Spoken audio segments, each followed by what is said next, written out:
Era uma noite fria, e eu podia sentir que algo estava errado. Os ventos uivavam lá fora, mas foi um som dentro de casa que me deixou alerta. Algo vindo do porão. No início, pensei que era apenas a madeira da casa rangendo por causa do frio. Casas velhas fazem isso, não fazem? Mas aquele som era diferente. Era vivo. Eu tentei ignorar. Tentei convencer a mim mesmo de que era apenas a minha imaginação. Mas os sons continuaram. Passos, ou talvez algo sendo arrastado. A porta do porão parecia mais escura naquela noite, e eu senti. Algo estava lá embaixo. Algo que nunca deveria ser perturbado. A cada estalo, meu coração disparava. Era como se a própria casa quisesse me avisar para não ir. Mas então, eu ouvi de novo. Passos. Não podia mais ignorar. Eu precisava saber.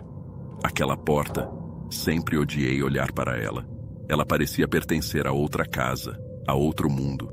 E naquela noite, algo atrás dela me encarava de volta. Eu tinha certeza. Era como se algo estivesse tentando sair, arranhando, empurrando, esperando. A luz da lareira oscilou e meu coração quase parou. Eu pensei, se ela apagar, é o fim.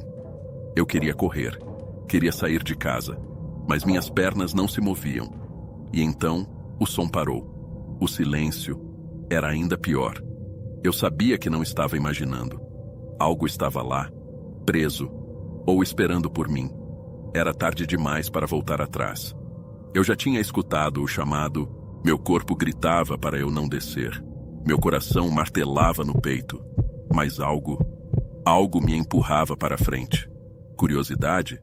Não. Era mais forte que isso. A cada passo na direção da porta do porão, meu corpo ficava mais pesado. Era como se o ar ao meu redor estivesse me puxando para baixo, prendendo meus pés no chão. Quando segurei a maçaneta da porta, ela estava fria como gelo. Minha mão tremia. Eu pensei em soltar. Eu deveria ter soltado. Mas, em vez disso, eu agirei. O som do trinco ecoou pela casa, tão alto quanto um trovão. E então, eu vi aquelas escadas. Eu nunca tinha reparado como essas escadas eram sombrias. Era como se estivessem esperando por mim, como se soubessem que eu viria. Havia algo errado naquele ar. Eu não conseguia respirar direito, e o cheiro, um cheiro úmido, apodrecido, como se algo tivesse morrido lá embaixo. Cada degrau rangia, como se quisesse avisar o que estava lá embaixo que eu estava chegando. Eu senti o tempo desacelerar. O ar parecia mais pesado.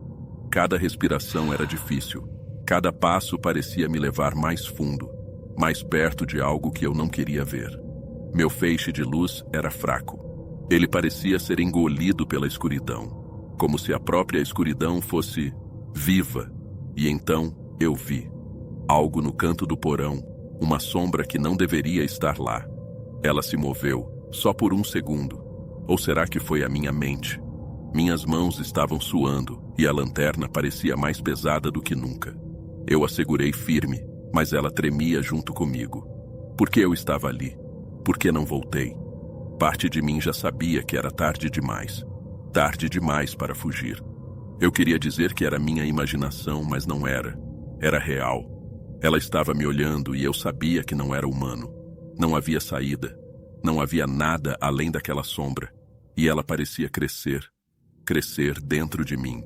Eu vi. E eu queria não ter visto.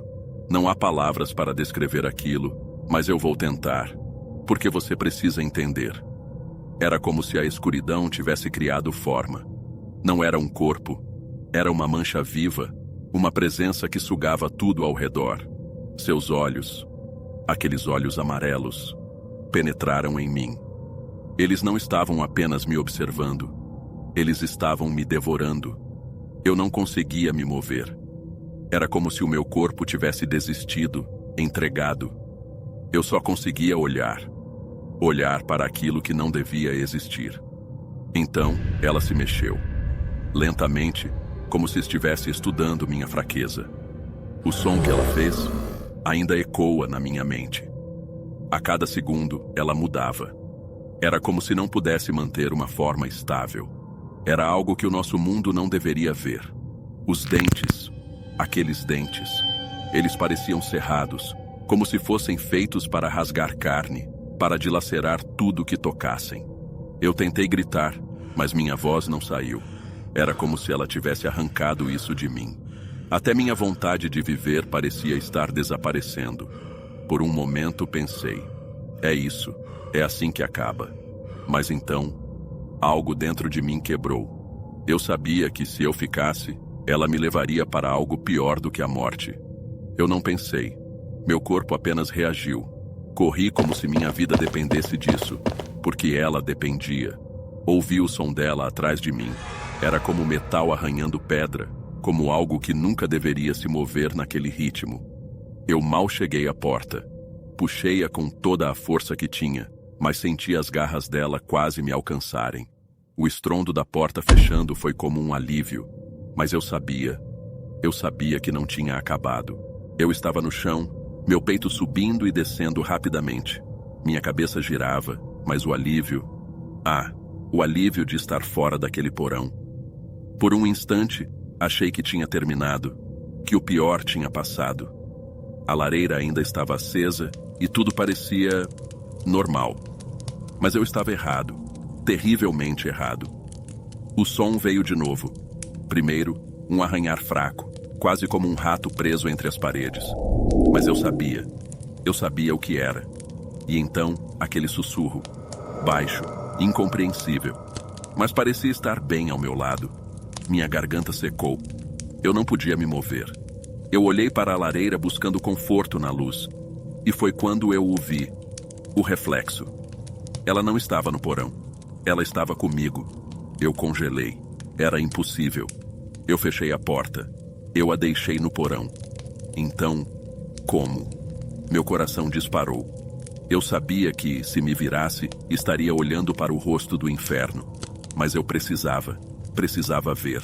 A sala parecia mais escura agora, como se as sombras tivessem se fechado ao meu redor. Cada músculo do meu corpo implorava para eu não me virar. Mas eu fiz. E eu vi. Oh Deus, eu vi. Ela nunca ficou no porão. Nunca esteve presa lá.